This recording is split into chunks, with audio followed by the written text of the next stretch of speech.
আসসালামু আলাইকুম আর প্রিয় সম্মানিত দর্শকবৃন্দুরা, আবারও চলে এলাম আপনাদের মাঝে নতুন একটি ঘটনা নিয়ে। আজকের ঘটনাটি হলো শবে মিরাজের মূল উদ্দেশ্য ও লক্ষ্য কী ছিল। শবে মিরাজ সম্পর্কে আগেও আমি আপনাদের মাঝে অনেক কিছু ঘটনা পড়ে শুনিয়েছি। আজকেও সেই মিরাজ সম্পর্কে আবারও বিস্তারিত পড়ে শোনাতে চলেছি। চলুন তাহলে শুরু করি। আশা করছি আপনারা সকলে আমার সাথে এবং পাশে থাকবেন। এই ঘটনাগুলি আপনাদেরও শোনা অবশ্যই দরকার, সকলেরই দরকার। এই ঘটনাগুলো আমাদের মুসলিম সকল মনের বান্দাবান্দিদের কানে উপরালা যেন পৌঁছে দেয় ইনশাআল্লাহ। চলুন তাহলে শুরু করি। প্রিয় নবী মুহাম্মদ সাল্লাল্লাহু আলাইহি সাল্লাম মিরাজ থেকে প্রত্যাবর্তনকালে আল্লাহ তাআলা তার একনিষ্ঠ ইবাদত ও অনুগত হিসাবে তার মুমিনদের মাঝে মিরাজ স্বরূপ 5 ওয়াক্ত নামাজ প্রদান করলেন। এর পরবর্তী সময়ে তথা মদিনায় হিজরতের পর ইসলামী রাষ্ট্র গঠন করতে গেলে তা পরিচালনার জন্য যে নীতিমালা প্রয়োজন হবে তার প্রতি নির্দেশ করে তিনি 14 দফা নীতিমালা পেশ করেন। তা এমন ছিল যে ওই মৌলিক নীতিগুলোর ওপরই সামষ্টিকভাবে মানব জীবনের পেশাদের ভিত্তি গড়ে তোলা ইসলামের উদ্দেশ্য ও লক্ষ্য। অর্থাৎ মদিনায় যে ইসলামী সমাজ ও রাষ্ট্র গড়ে উঠবে তার ভিত্তি কোন সব আদর্শের ওপর হবে, কোন নৈতিক, তামাদ্দনিক, রাজনৈতিক, অর্থনৈতিক, প্রশাসনিক আইনের ওপর হবে তা দুনিয়ার মানুষকে স্পষ্টভাবে জানিয়ে দিল মহান রাব্বুল আলামিন সূরা বনী ইসরাঈলের মধ্যে কয়েকটি আয়াতের মধ্যে তা উল্লেখ করেছেন এই 14 দফা মূলনীতি। চলুন তাহলে এই 14 দফা মূলনীতির মধ্যে কি কি উল্লেখ করে দিয়েছেন মহান রাব্বুল আলামিন তা শোনা যাক। 1 নম্বরে আছে এক আল্লাহর ইবাদত ও অনুগত করা, অর্থাৎ আপনার রবের নির্দেশ তোমরা আল্লাহর ছাড়া কারো ইবাদত করবে না। সূরা বনী ইসরাঈল 23 নম্বর আয়াত। আল্লাহর আদেশ কি একমাত্র আদেশ এবং তার আইন কি একমাত্র আইন করে স্বীকার করে নেবে।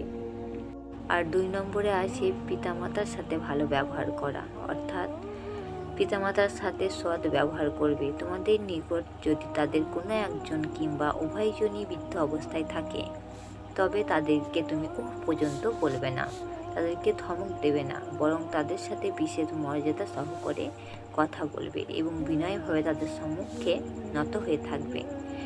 আর এই দোয়া করবে, হে প্রভু ওদের প্রতি রহমত করো, যেমনিভাবে তারা স্নেহ ভরে বাল্যকালে আমাদের লালন পালন করেছিলেন। সূরা বনী ইসরাঈল 23 থেকে 24 নম্বর আয়াত। অর্থাৎ আল্লাহর পর সকল মানুষের ওপর সর্বাধিক গুরুত্বপূর্ণ হচ্ছে পিতামাতার অধিকার। সন্তানকে যে কোনো অবস্থায় পিতামাতার অবশ্যই অনুগত হওয়া উচিত, সেবা আদর রক্ষাকারী হতে হবে। 3 নম্বরে তিনি বলেছেন তোমার নিকট আত্মীয়দের ও অভাবীদের অধিকার দাও, অর্থাৎ আল্লাহ তাআলা বলে তোমার নিকট আত্মীয় স্বজনকে তাদের অধিকার দাও, মিসকিন সম্বলহীন পথিককে তার অধিকার দাও। সূরা বনী ইসরাঈল 26 নম্বর আয়াত। অর্থাৎ তোমরা উপার্জিত ধন সম্পদকে কেবল নিজের জন্যই সংরক্ষিত করে রাখবে না, বরং এর দ্বারা তোমার নিজেদের আত্মীয় স্বজন, পাড়া প্রতিবেশী ও অন্যান্য অভাবী লোকেদের অধিকারও যথাযথভাবে আদায় করবে। 4 নম্বরে তিনি বলেছেন অপব্যয় থেকে সর্বদা বিরত থাকবে। তোমরা অপচয় করবে না। অপব্যয়কারী লোক শয়তানের ভাই, আর শয়তান তার রবের অকৃতজ্ঞ।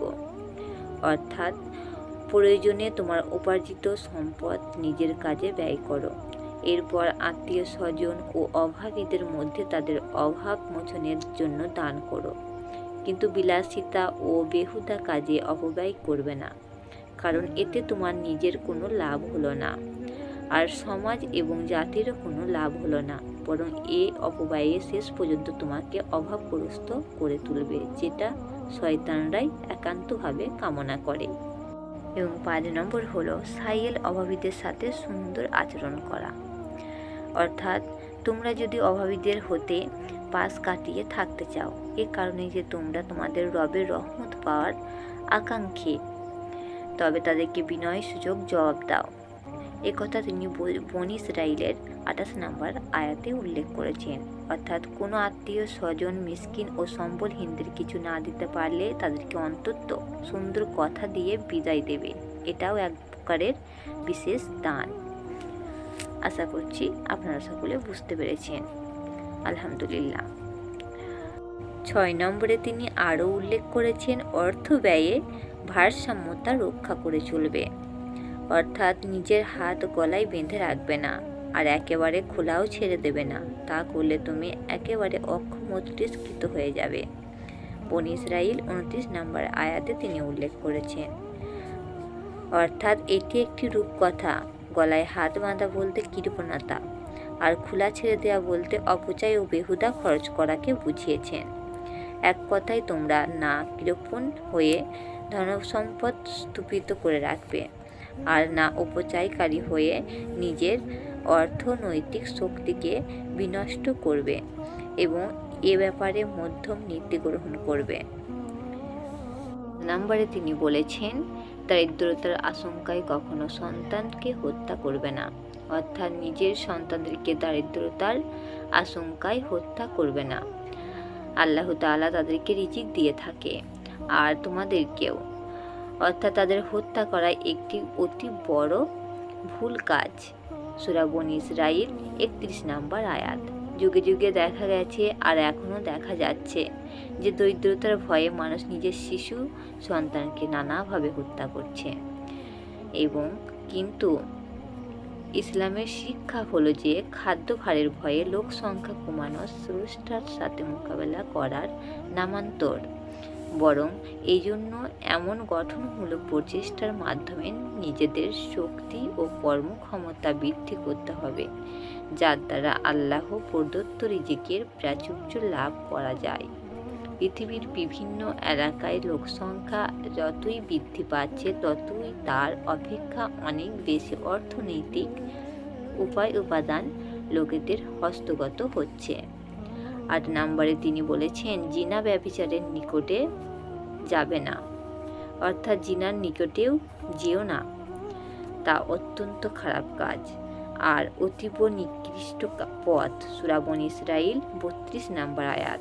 অর্থাৎ তারা যে কেবল জেনা কার্য হতে বিরত থাকবে, শুধু তা নয়, বরং জেনার উদ্বোধক বা প্রেরণাদায়ক অন্যান্য সকল কাজ হতেও দূরত্ব বজায় রাখবে, দূরে থাকবে। আর তা হলো বেপর্দা, নির্লজ্জতা, অশ্লীলতা, মদ্যপান, গান বাজনা, নাচ, ছবি, চিত্র প্রভৃতি।